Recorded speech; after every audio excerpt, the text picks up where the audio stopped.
इस एक्सप्लेनर में रामायण की पौराणिक कथाओं से निकलकर सीधे आधुनिक विज्ञान तक का एक बेहद रोमांचक सफर तय करेंगे। सवाल ये है कि क्या ये चमत्कारी जड़ी बूटी सिर्फ एक कहानी है या असल दुनिया में भी मौजूद है। इस दिलचस्प वानस्पतिक रहस्य की जड़ें सीधे तौर पर रामायण के प्रसिद्ध युद्ध कांड से गहराई से जुड़ी हुई हैं। लक्ष्मण के मूर्छित होने से लेकर हनुमान द्वारा पूरा पर्वत लाने तक ये प्राण बचाने की एक हताश दौड़ थी। वैद्य सुषेण के निर्देश बिल्कुल स्पष्ट थे।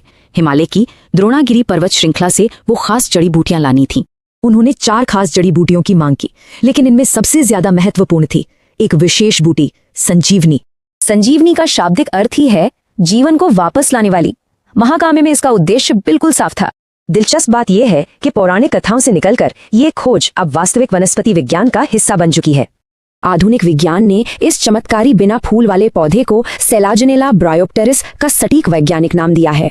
ब्रायोफाइट्स और एंजियोस्पर्म्स के बीच की यह स्थिति इस पौधे को सचमुच एक अविश्वसनीय और अद्वितीय जैविक महाशक्ति देती है। आम पौधे सूख कर मर जाते हैं, लेकिन ब्रायोफाइट्स पानी मिलते ही चमत्कारिक रूप से फिर से जी उठते हैं। पुनर्जीवित होने की यह वैज्ञानिक प्रक्रिया इस पौधे की उस पौराणिक कहानी को बिल्कुल सच साबित कर देती है।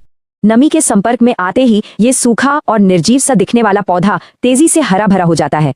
लेकिन ये आकर्षक और रहस्यमयी पौधा आज के प्राकृतिक वातावरण में आखिर कहाँ पनपता है, चलिए देखते हैं। इसे जीवित रहने के लिए अत्यधिक नमी वाली चट्टानी दरारों और छायादार जगहों की बहुत सख्त जरूरत होती है।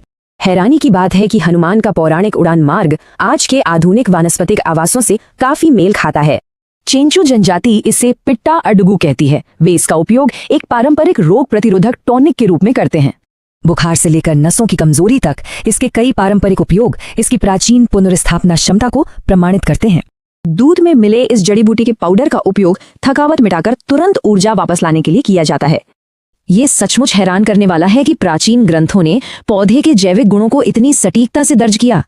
तो अंत में ये बड़ा सवाल उठता है, क्या हमारी प्राचीन कथाएं ही मानवता का सबसे शुरुआती वैज्ञानिक संग्रह हैं?